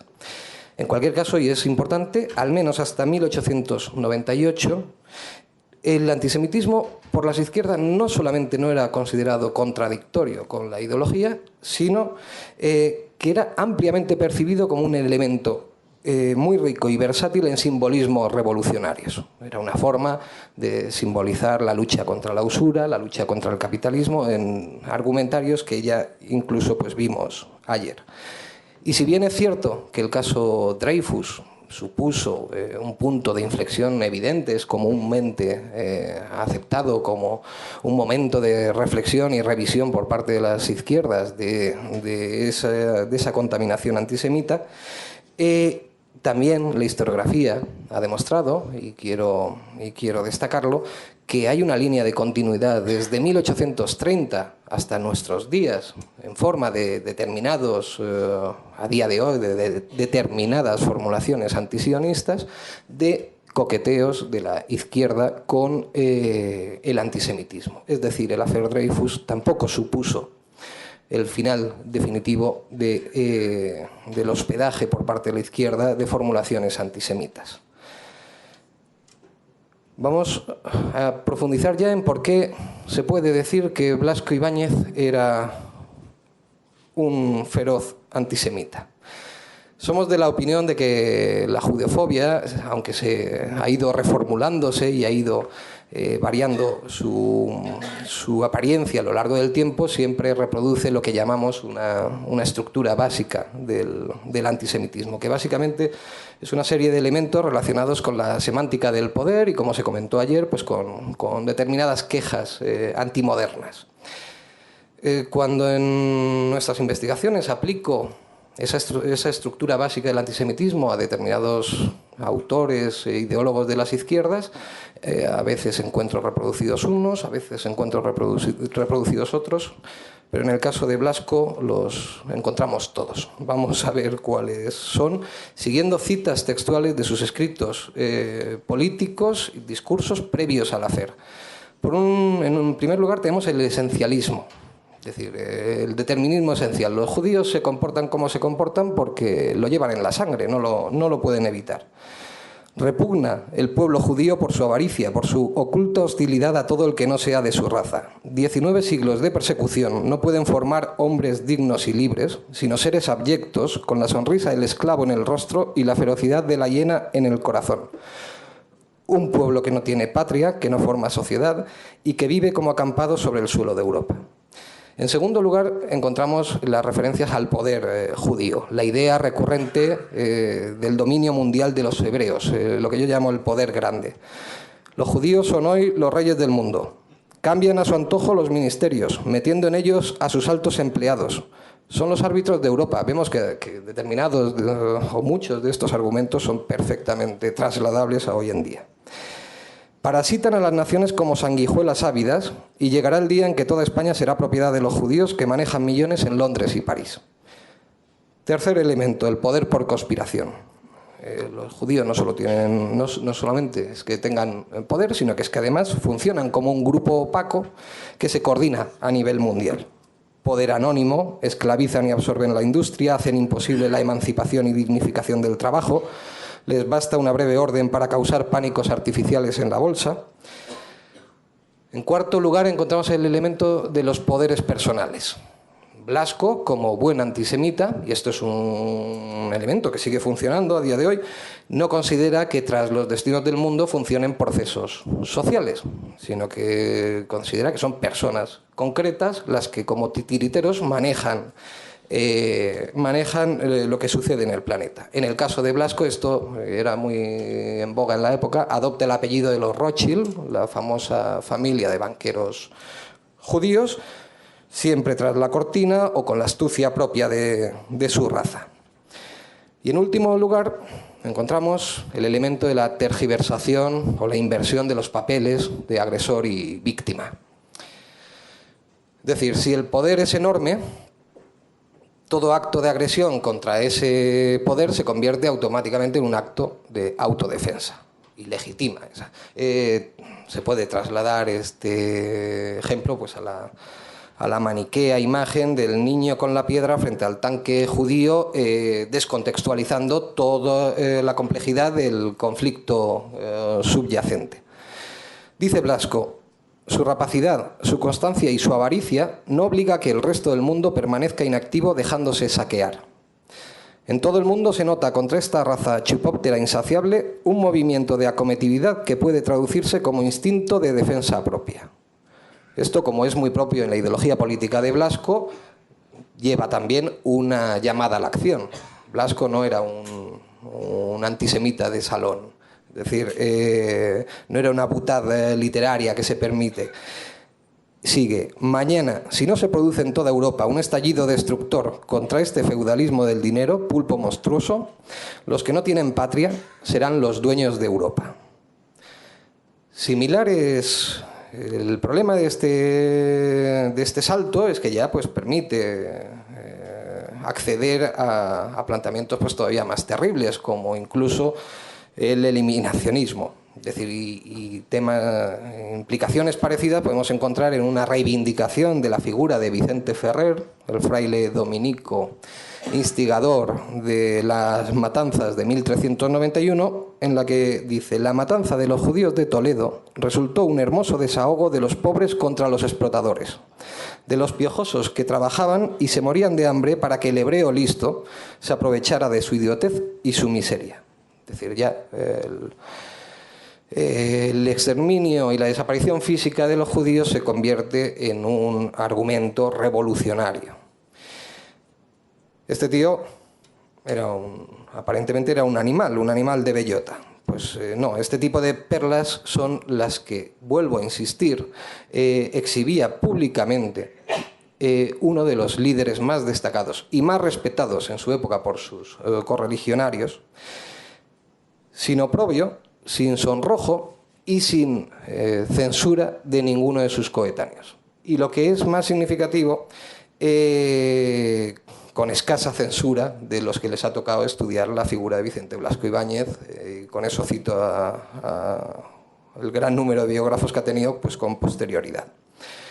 En cualquier caso, llega el caso Dreyfus, Y es cierto que Blasco Ibáñez hace un esfuerzo consciente por reposicionar sus posiciones, y podemos decir que además renuncia definitivamente al antisemitismo como argumentario político, desaparece de sus discursos públicos. En cualquier caso, Blasco no vio problemas durante las siguientes décadas en seguir utilizando recursos y codificaciones simbólicas antijudías. El judío se convierte en un epíteto calificativo, no tanto o no solo físico, sino también moral, y Blasco contribuye a perpetuar de forma consciente o inconsciente prejuicios e imágenes estereotipadas mucho más allá del affaire Dreyfus y hasta el momento de su muerte. Por ejemplo, si analizamos sus novelas a lo largo de todo el siglo XX, se adjetiva comúnmente a tenderos, rentistas y, por supuesto, prestamistas de judíos, sencillamente para reforzar su carácter usurero y pérfido. Incluso tiene 2 novelas con personajes judíos escritas y publicadas, porque producía a un ritmo vertiginoso. En 1909, sobre personajes judíos, una es Luna Benamor, sobre los judíos de Gibraltar, y otra es Los muertos mandan, sobre los chuetas mallorquines, que Miquel me imagino que la conocerá, donde se perpetúan rasgos morales y físicos, estereotipos y temáticas, e incluso se incide en lo que se ha venido a denominar el filosefardismo ambivalente, que distingue entre judíos malos, por ser de origen asiático o askenazi, de los judíos buenos, que son los de origen español, que más que judíos buenos, pues serían judíos menos malos. En cualquier caso, son novelas y hay que darle el beneficio de la duda de la libertad literaria del autor. Pero podemos ser más severos, por ejemplo, en otros escritos que, aun siendo literarios, son más personales, como son, por ejemplo, Crónicas de viaje, publicadas en 1904, donde, simultaneado con reivindicaciones del pueblo judío, porque vuelvo a insistir que Blasco quiso reposicionarse,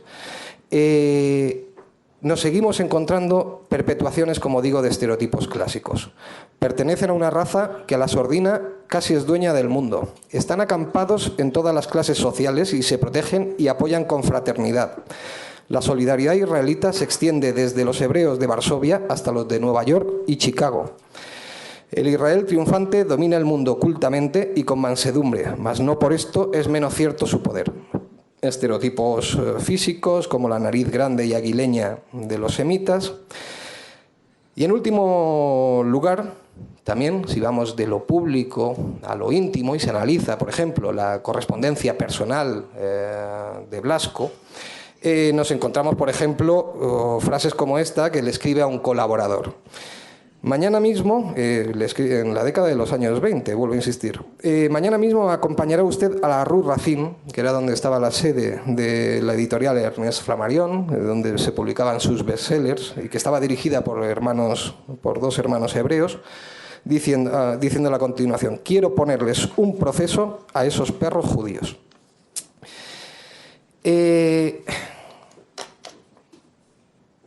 Concluyendo ya, y como había prometido que este ejercicio iba a ser útil para sacar conclusiones a día de hoy, quiero comentar unos puntos breves. Como se demuestra en el caso de Blasco, el antisemitismo moderno es mucho más que un prejuicio parcial u ocasional.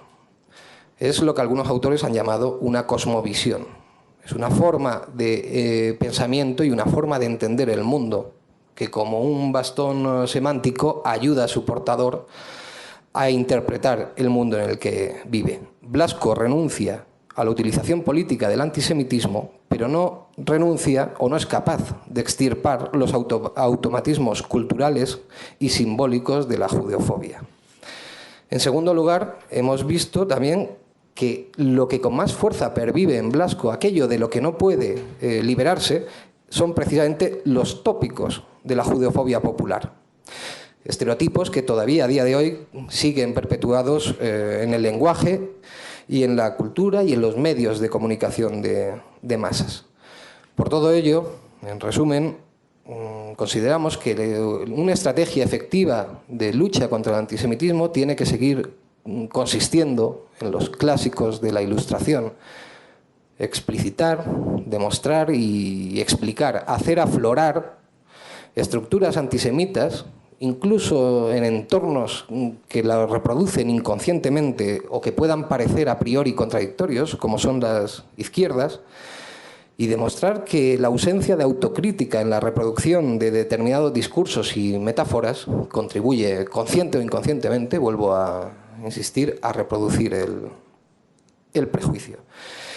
Y me quiero despedir con una cita que veo muy oportuna y que me gusta mucho, de Jean-Paul Sartre, que dijo que escribió que si el judío no existiera, el antisemita lo inventaría. De tal forma que, contrariamente a lo que comúnmente se opina, el carácter judío no provoca el antisemitismo, sino que a la inversa es el antisemita quien crea al judío, porque el fenómeno primero es el antisemitismo como estructura social regresiva y concepción del mundo prelógica. Pues nada más y muchas gracias por su atención.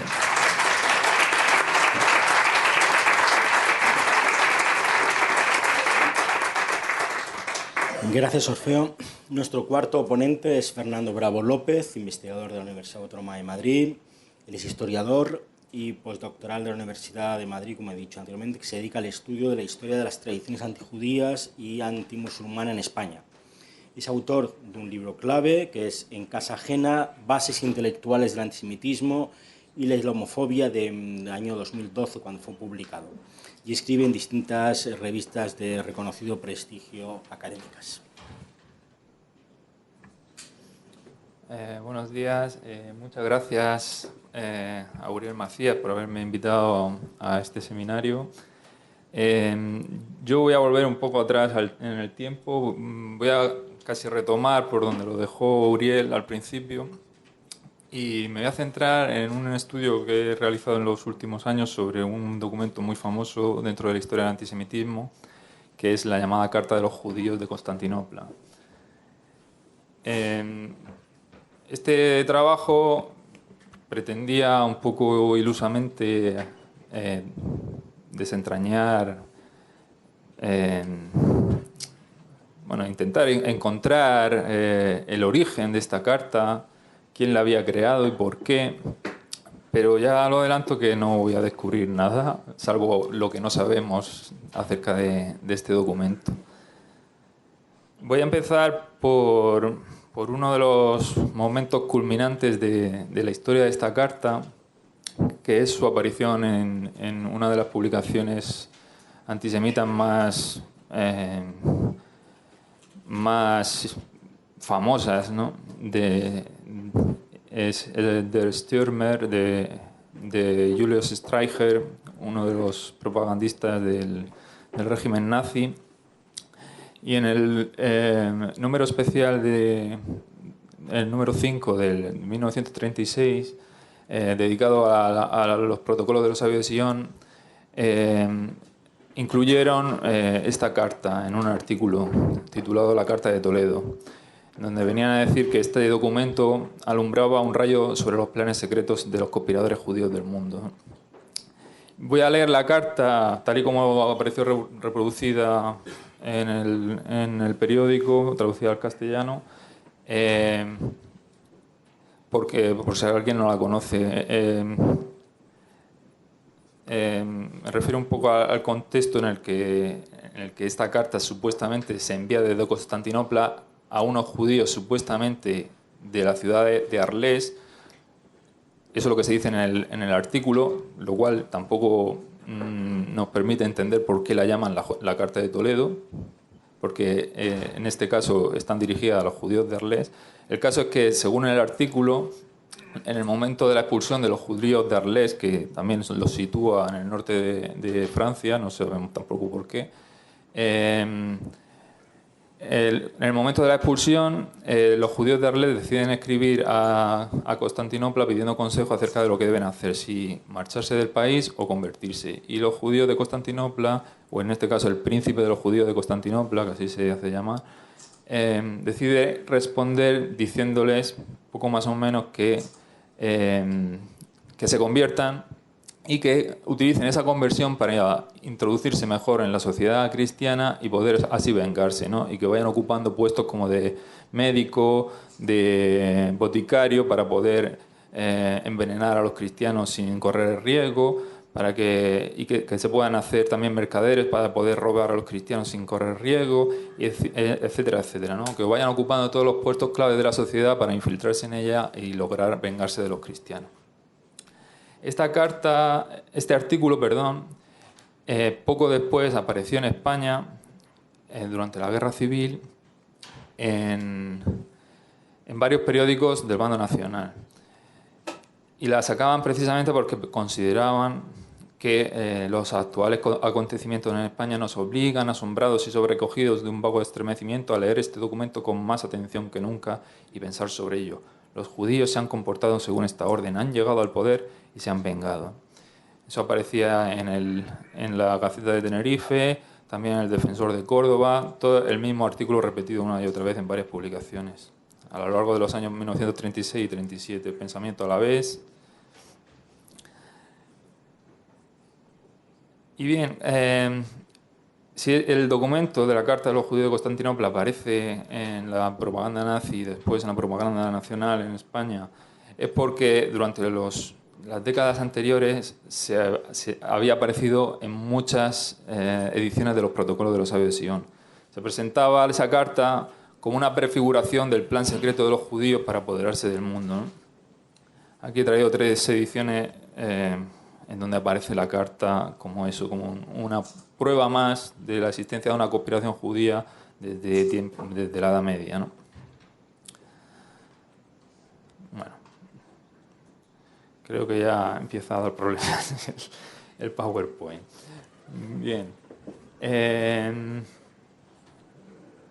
Bueno, yo lo que he tratado de dilucidar es de dónde sale esta carta y primero mi interés principal ha sido encontrar el origen, quién la hizo y por qué.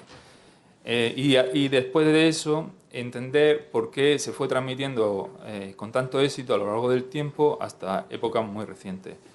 Y lo que venía después de esta muestra de aparición de las cartas en las ediciones de los protocolos es cómo todavía se sigue utilizando en determinados contextos antisemitas y no tan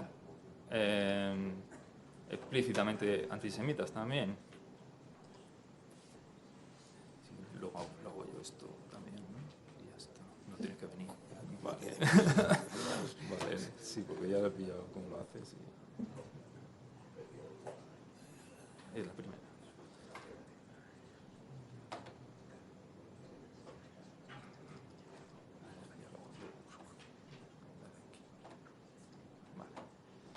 Bueno, he traído como muestra un artículo que apareció el 15 de enero de 2000 en ABC, en la edición de Sevilla, en donde el autor traía a colación la famosa Carta de los Judíos de Constantinopla para mostrar la necesidad del establecimiento de la Inquisición en España. Si tenemos en cuenta, decía el autor, que en poquísimo tiempo casi todos los médicos y boticarios de España eran judíos, habrá que reconocer el peligro que tal situación suponía para el reino. Y textualmente citaba la carta en toda su extensión para demostrar que esa conspiración judía para ocupar puestos de médico y envenenar a los cristianos existía y que por lo tanto fue necesario establecer la Inquisición. A modo de anécdota también diré que la cita, por extenso, Humberto Eco en El péndulo de Foucault, como parte de esa conspiración supuesta que crean esos intelectuales en Milán, en donde se trata de ocultar el secreto de los templarios, en fin, y en esa conspiración ficticia pues se mete por medio también a los judíos y como muestra se cita la carta, ¿no? Y luego en internet podéis hacer la prueba buscando cualquier pasaje de la carta, encontraréis en muchos idiomas. En castellano, en inglés, en polaco, en griego, en alemán, en fin. es omnipresente en la tradición antijudía europea. ¿Y por qué la carta llegó a popularizarse en época contemporánea? Pues se debe a que apareció en una publicación de Provincias francesa, en donde el autor del artículo decía que había encontrado la carta en un archivo de Arles. En realidad la había copiado de una obra más antigua, pero en fin, él decía eso. Y la revista de estudios judíos se hizo eco de esa publicación en un artículo en donde se criticaba que en realidad esa carta no tenía nada que ver con la historia de Provenza ni de Arles, y que en realidad el autor no la había encontrado en un archivo, sino que la había sacado de un libro, etc. Ese primer artículo generó otros en donde ya se mostraba cuál era la historia de esa carta, que era muy conocida, que los historiadores la venían tratando de hacía mucho tiempo. El caso es que, precisamente por ese debate que surge en la revista de estudios judíos, los autores antisemitas franceses se percatan de la existencia del documento y lo empiezan a incorporar en sus obras. El primero que lo hace es el abate de Chaboty, y de él pasa al resto, especialmente a Edouard Drummond, que es, digamos, el antisemita por excelencia en el periodo de la affaire de Dreyfus, y de él pues pasará al antisemitismo alemán y se extenderá por toda Europa. Por eso luego aparece en las ediciones de los protocolos de los sabios de Sion. En fin, vuelvo atrás en el tiempo y para preguntarme quién hizo las cartas, porque en todo esto se maneja siempre la idea de que existía el documento original de las cartas, que alguien lo había encontrado y que luego ese documento original era el que se había publicado. Y los autores contemporáneos, o una parte de los autores contemporáneos que se han dedicado a la cuestión de las cartas, han señalado siempre en dirección al arzobispo de Toledo, Juan Martínez Silicio. Como sabrán, Juan Martínez Silicio en 1547 intentó primero, y luego lo logró, introducir un estatuto de limpieza de sangre en la Catedral de Toledo. Cuando llevó el estatuto al Cabildo, hubo un gran revuelo dentro del Cabildo, porque había miembros del Cabildo que eran de familia conversa, y incluso el conflicto dentro del Cabildo se trasladó a la ciudad, hubo incluso episodios violentos, y la corona intervino a petición del Concejo de Toledo. El príncipe Felipe, que luego sería Felipe II, intervino. Por entonces Carlos V estaba en Alemania y Felipe paralizó el estatuto, ¿no? Paralizó el estatuto y dijo que lo tenía que resolver, o sea, el Consejo Real de Castilla tenía que resolver la cuestión. Las dos partes del conflicto dentro del Cabildo de Toledo se presentaron al Consejo Real de Castilla en el verano de 1548 y cada una de las partes presentó sus alegaciones. Y el arzobispo Silicio hizo un documento en donde justificaba el porqué de ese estatuto, por qué era necesario establecerlo, y no solo establecerlo en la Catedral de Toledo, sino que, vamos, en cualquier catedral de España tenía que existir, ¿no? Y si no, también extenderlo al resto de la sociedad. En fin, la cuestión es que este texto, que es, en palabras de Caro Baroja, pues un documento más importante del antisemitismo español, que por cierto todavía no ha sido editado en tiempos modernos, permanece en manuscrito, nunca vio la imprenta. Pues en este texto, supuestamente, el arzobispo habría metido las cartas como muestra de la necesidad de establecer el estatuto, ¿no? Bien, el problema es que no conservamos el documento original, o por lo menos nadie ha conseguido localizar el documento original que presentó el arzobispo ante el Consejo Real de Castilla. Pero se conservan hasta 21 copias manuscritas, o al menos son las que yo he podido localizar, 21. Y en ninguna aparecen las cartas. Bueno, miento. hay 3 de las copias en donde las cartas aparecen en el mismo volumen, pero son volúmenes misceláneos donde está el texto del arzobispo, pero muchos otros textos y sin relación, sin relación directa con el texto del arzobispo. El caso es que solo en una de las copias el texto de las cartas aparece inmediatamente después del texto del arzobispo, pero se trata de una copia ya del siglo XVII. Entonces, de las copias más antiguas, ninguna incluye las cartas. Tampoco se habla de las cartas en ninguna parte del resto del texto y tampoco en los textos que prepararon los contradictores del arzobispo, o sea, aquellos que se opusieron al estatuto. Nadie menciona las cartas, los documentos de la corona tampoco las menciona, o sea, no aparecen por ningún lado. El otro supuesto autor de las cartas es Julián de Medrano. Julián de Medrano es el primero que lleva las cartas a la imprenta, en 1583. Se trata de un autor navarro que formaba parte de la corte de los reyes de Navarra durante la época de la guerra de religión en Francia y estaba ligado a Margarita de Valois, Margarita de Valois, a la que dedica una obra que se llama La Silva Curiosa, en donde él mete un montón de poemas, refranes, cuentos, y entre todo ese batiburrillo de texto incluye las cartas. Es la primera vez, como digo, que aparecen las cartas escritas, impresas, perdón. El problema es que, como no sabemos prácticamente nada de Julián de Medrano, o muy poquito, no sabemos por qué pudo introducir las cartas ahí. Hay quien dice que las incluyó como un texto satírico para el divertimento de la reina, o hay quien piensa que fueron un texto que él era antisemita y que incluyó ese texto para extender la inquina contra los conversos, lo cual en el contexto de Francia de la época tampoco se entiende muy bien, pero bueno. Por otro lado, tenemos un montón de copias manuscritas de las cartas.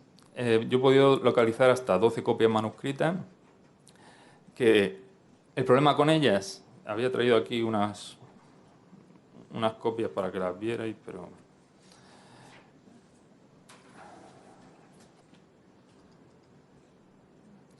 Bueno, el caso es que las copias manuscritas no se pueden fechar con exactitud, entonces no se sabe muy bien qué fueron antes, si las copias manuscritas o el texto impreso de las cartas en la obra de Julián de Medrano. Y por esa razón no sabemos qué antigüedad tienen las cartas manuscritas que tenemos. Y nos tenemos que basar en testimonios indirectos para poder acercarnos a una época concreta de su creación, de estos textos. Y el primer testimonio indirecto que tenemos es el de... Esta es una de las copias manuscritas, otra. El primer testimonio indirecto es el de Diego de Simancas en una defensa que hizo del Estatuto de Toledo en 1575, en donde se refiere a lo que él llama... Bueno, a un supuesto rumor, ¿no? Que habiéndose señalado el término y tiempo para que se determinase si querían ser cristianos y si no, que saliesen de España con la ira de Dios y nunca jamás volviesen a ella, fue fama que tuvieron lugar de consultar las sinagogas de otros reinos, de las cuales fue dado aviso que fingiesen que querían ser cristianos para que por esta vía pudiesen hacer mayores daños a los cristianos. Bien, el caso es que Diego de Simancas se refiere a un rumor, no habla de que él haya visto las cartas ni que las cartas existan. Entonces, no podemos asegurar de que por entonces, en 1575, él hubiera visto físicamente las cartas. Luego tenemos otro testimonio indirecto que es el del obispo de Plasencia, Andrés de Noroña, en una carta que envía a Mateo Vázquez, secretario de Felipe II, en 1584, en donde habla de una historia de un cautivo que estuvo en Constantinopla, se enamoró de la hija de su señor judío, y la hija le reveló que los judíos de Portugal le habían mandado una carta preguntándole qué debían hacer a raíz del decreto de expulsión de Portugal, y el judío en cuestión respondió con esos consejos que ya he mencionado. El caso es que, investigando este texto y la historia y la biografía del autor, he podido determinar que en realidad él se estaba basando en otro documento más antiguo, de un testimonio de un supuesto cautivo que no había estado en Constantinopla, sino decía que había estado en Ceilán, y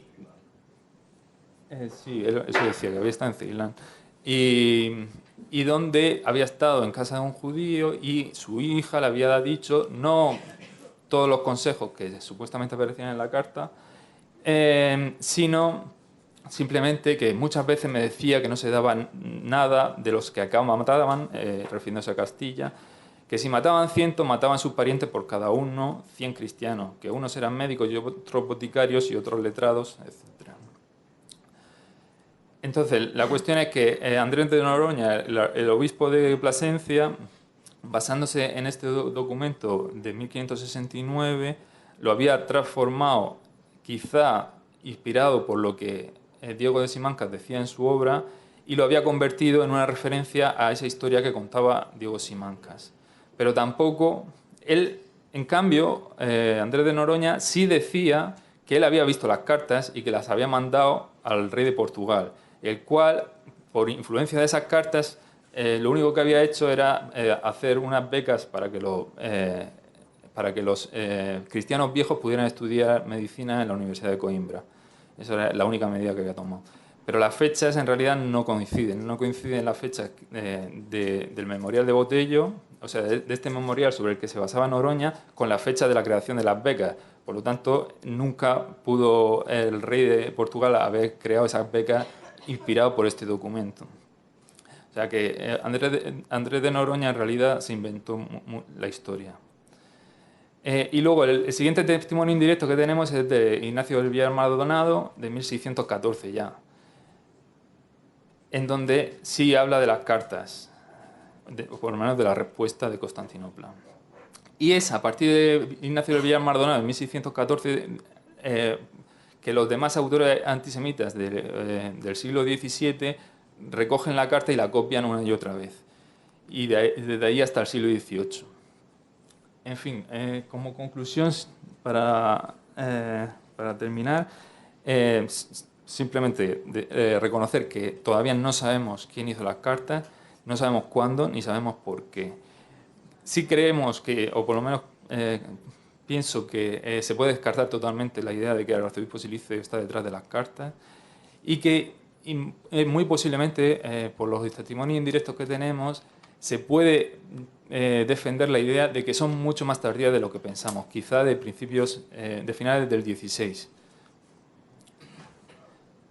O sea, la fecha de 1583, que es la publicación de las cartas en la obra de Julián de Medrano, es bastante aproximada, a no ser que Medrano se hubiera inspirado en un texto anterior que no tenemos.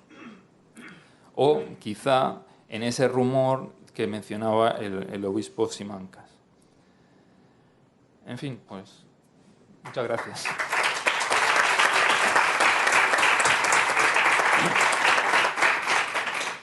Gracias, Fernando, por tu capacidad de síntesis. Y vamos a pasar del siglo XVI-XVII a lo que sería la segunda mitad del siglo XX. Y nos va a hablar Fernando Palmero, que es licenciado doctor en periodismo, también tiene estudios de filosofía. Su ocupación actual es editorialista y columnista en la sección de opinión del Mundo y de todo lo que sería el grupo Unidad Editorial. Y dentro de sus publicaciones destacamos dos: es coautor del ensayo Para entender el Holocausto y de Guía didáctica de la Shoah. Muchas gracias. Muchas gracias. Seré breve porque veo que se nos ha echado el tiempo encima y acortaré un poco mi intervención. Quería agradecer en primer lugar a los organizadores que me han invitado a participar aquí, especialmente a Auriel Macías, que me ha invitado, que ha tenido la osadía de incrustar aquí a un periodista, que después de la sesión de ayer no sé qué imagen tenéis de los periodistas, porque ayer quedaron un poco desacreditados, pero bueno, teniendo parte de razón lo que comentaba el compañero en la sesión de ayer, os puedo asegurar que no todos los periodistas son antisemitas. Mis estudios se han centrado fundamentalmente en estudiar la propaganda, el discurso antisemita durante los años del franquismo, los años que dura el Holocausto, ¿no?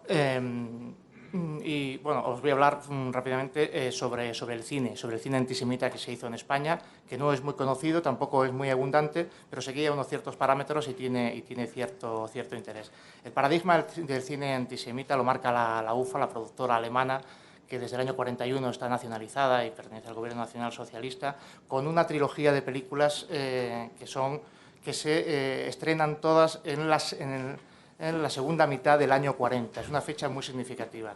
Tanto Los Rothschild, que es la primera de esas películas, como El Judío Sus, como El Judío Eterno, son tres películas antisemitas que forman parte del aparato de propaganda y del corpus ideológico del nacionalsocialismo.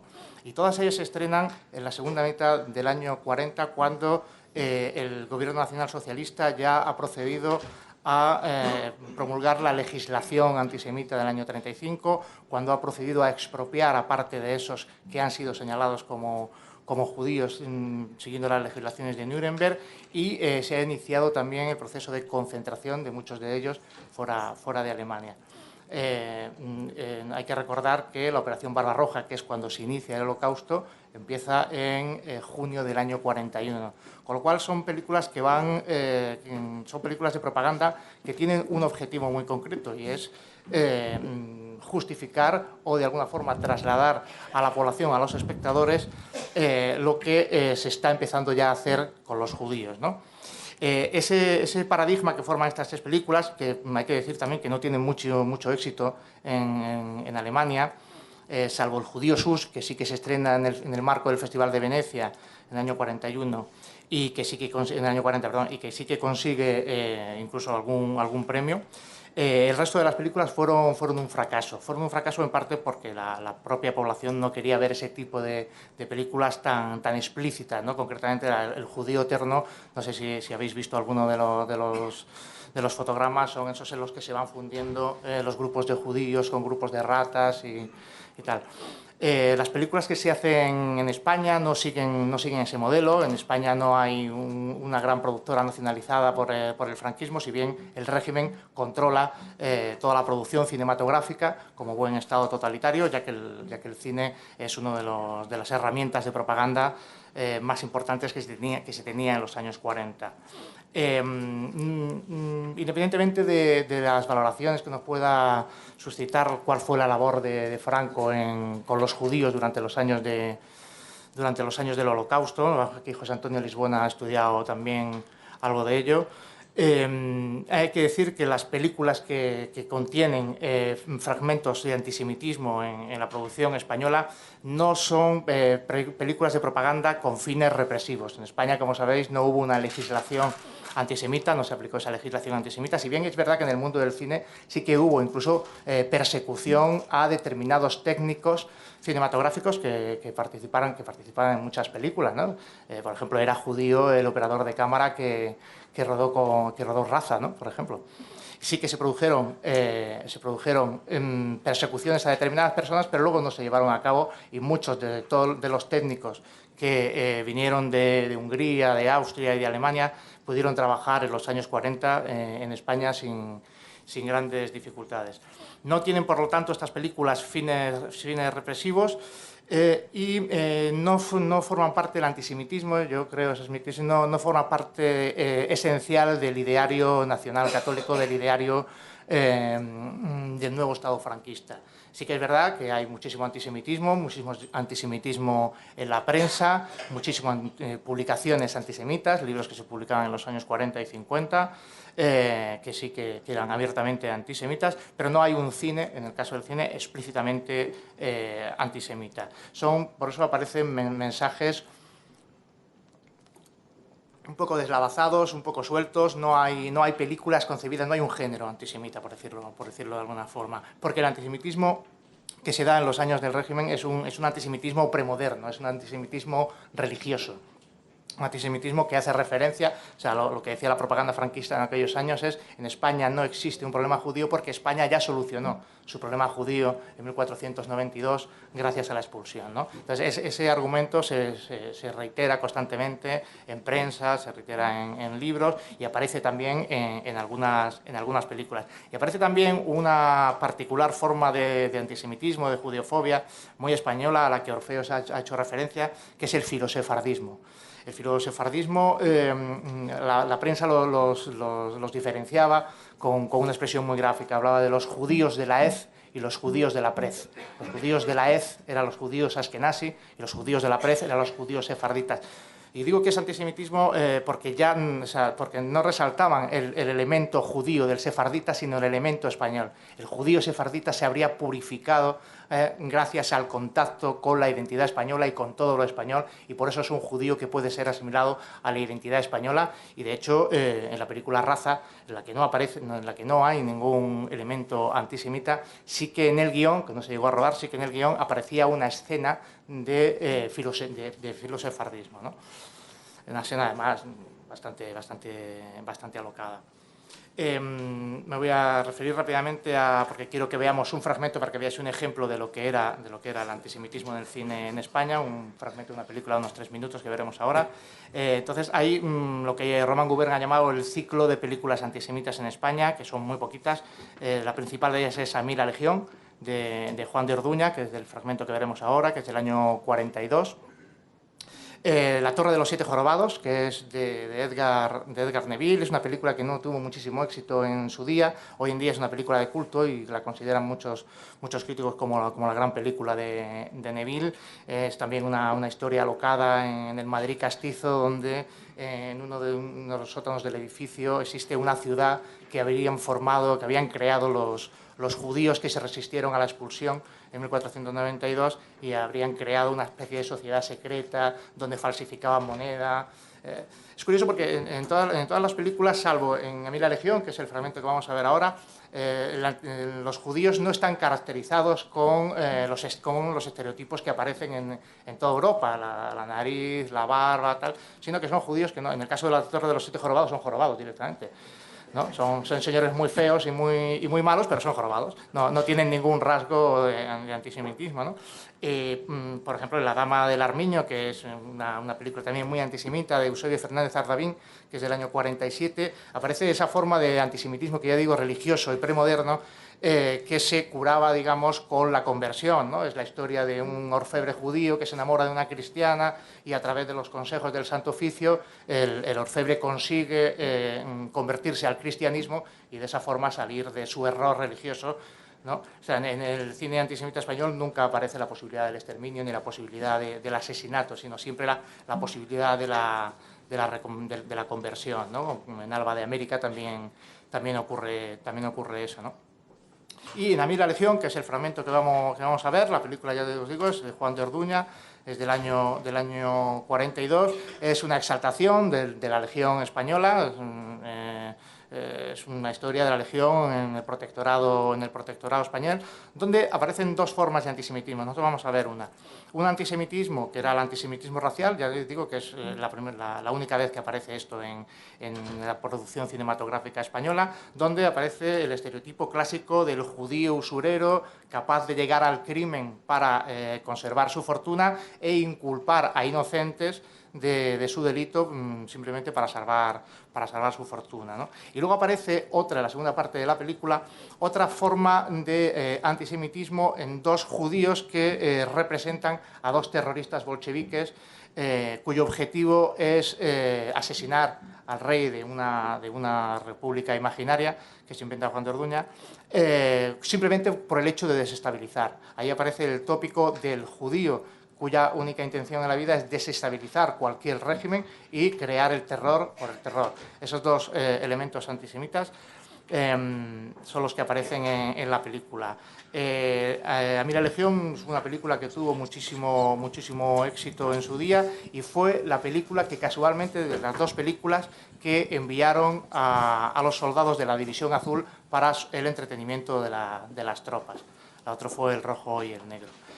Como yo creo que ya estamos fuera de tiempo, si queréis vemos el fragmento de la película y con esto cerramos el...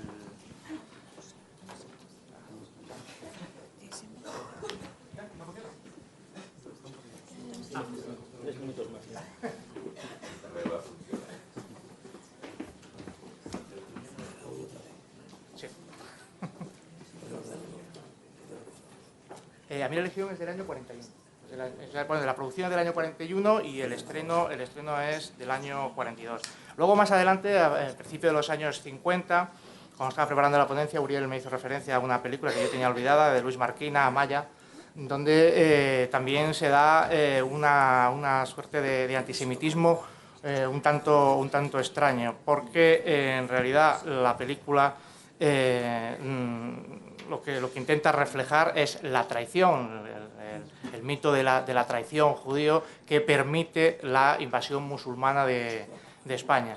Es curioso porque supuestamente en la película los malos, digamos, son los musulmanes, que son los que invaden la península, pero los musulmanes no aparecen nunca en la película. Los que sí aparecen son los judíos. Y luego hay otra película, también del año 51, también de Juan de Orduña, donde se refleja y donde se puede ver el tipo de antisemitismo religioso del que hablábamos en la figura de un supuesto banquero judío que intenta disuadir a Colón de que se alíe con los reyes católicos y entonces intenta que se asocie con él simplemente para quedarse con su fortuna. Finalmente se descubre que ese banquero judío, además, había ayudado a los musulmanes a financiarse, a los musulmanes que quedaban todavía en el Reino de Granada, y finalmente es detenido y todo. Fernando, como Sí. veo que los problemas técnicos se van a alargar, vamos a dejar al técnico que pueda solucionarlos durante el periodo de la pausa y La vemos luego. iniciaremos la segunda mesa con los 3 minutos de película. Vale, perfecto. Pues entonces, si queréis...